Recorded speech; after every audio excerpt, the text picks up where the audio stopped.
Hey folks, thank you for joining us today for morning prayer. Thank you for joining me for this reflection. Today we're going to be talking about the Gospel of Mark, chapter 6. It's the story of the death of John the Baptist. Now John the Baptist at this point has been arrested. Herod's grown tired of John condemning him and poking his nose at him and telling the world that Herod is acting poorly, ungodly, unjustly, that he's doing the wrong things. And so Herod has him arrested. Now, the Bible, interestingly enough, says that Herod, despite the fact that John, and these aren't the Bible's words, but despite the fact that John annoys him and frustrates him, Herod still likes listening to him. Despite the fact that John's words perplex Herod, Herod still respects John. He still fears John. And again, he likes listening to John. One night at a party, Herod, his niece, the daughter of his brother's wife Herodias, who Herod has been shacked up with, which is, one of the big things that John's been pointing out to the world. The daughter, she dances for Herod at this big, massive party. Now imagine a whole bunch of people, all these rich folks sitting around, and they're with the king, they're feasting with the king and with his new friend. And the daughter gets up and she dances, and Herod is so awed by how this girl dances that he says, "Anything you ask for, up to half my kingdom, and it will be yours." Huge boast. A huge boast, right? He's trying to let the whole world see how magnanimous he is, how awesome he is, how powerful he is, how wonderful he is. He's trying to show the entire world that he is this generous, this grateful, this wonderful.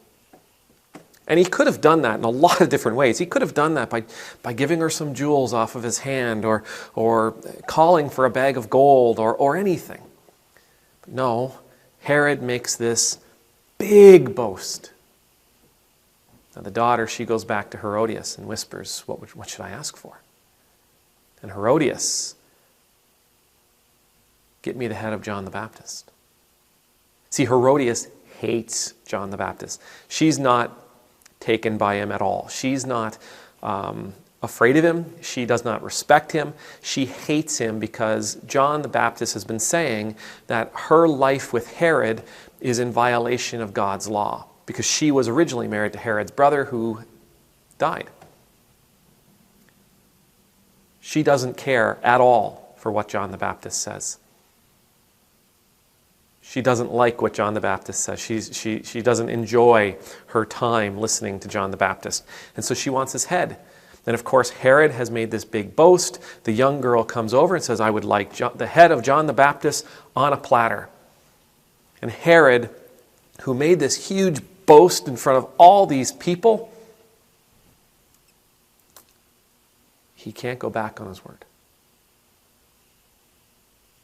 So despite his fear, because he knows how the people feel about John the Baptist, despite his respect, despite the fact that he still likes listening to John's words, Herod calls for John's execution, and of course, John's head is presented. Herod needed to keep his mouth shut. Pure and simple. In this moment doesn't happen. Herod is not put in this position if he had just learned enough to keep his mouth shut, to not say things out of pride. If he had just learned that living this life was not about stroking his ego. It wasn't about making sure that the world thought him to be wonderful, that the world thought him to be magnanimous and powerful and all those big things and all those big ways that he wanted people to see him.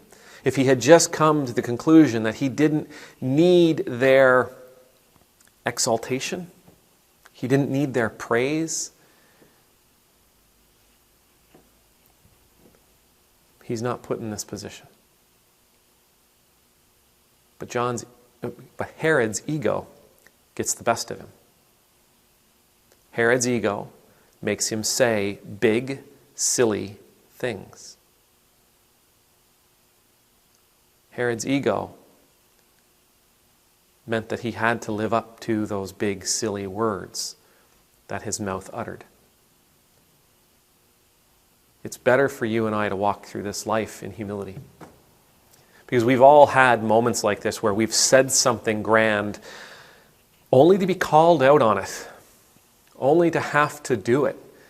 Right? We've said something big and amazing, and we've boasted in some way that others around us say, okay, show me. We've all put our foot in our mouth.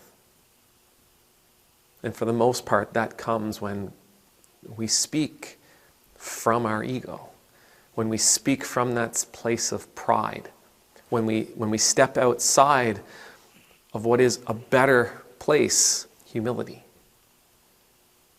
Humility doesn't get us in trouble like this.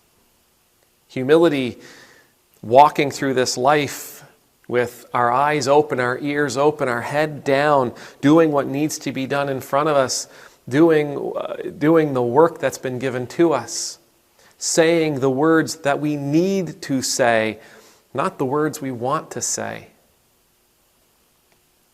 It's a better place for us. What's that expression? Our mouths write checks that our bodies can't honor. Humility is the way to go. Humility rarely gets people in trouble. Genuine humility rarely gets people in trouble. A person who walks the humble path rarely has to worry that their words are going to lead them down into destruction. Herod in the Bible is one of those incredibly weak characters. I pity him. I pity him because he was a slave to others.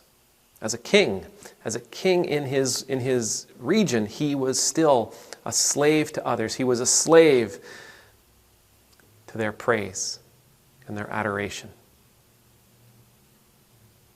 He desperately needed them, not just to like him, but he desperately needed them to think he was something grand. He was afraid to be humble. He was afraid to be real. He was afraid to be vulnerable. And maybe he had every reason to. I mean, the way they went through kings back in those days, maybe he had every reason to avoid being vulnerable and humble. Maybe it was the thing that saved his reign, that kept him in power. Maybe maybe his pride, his boasting was the thing that kept him alive. But it also made sure that he went down in history, as depicted in the Gospels, as the man who killed John the Baptist.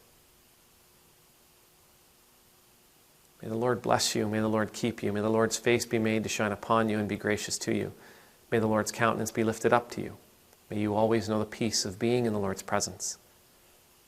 And I pray that we will watch our mouths, that we will say the words we need to say, not the words we want to say, that we will walk a humble path, that we will avoid boasting pridefully, that we will be real, authentic, and allow ourselves to be vulnerable. Amen. Nemultus.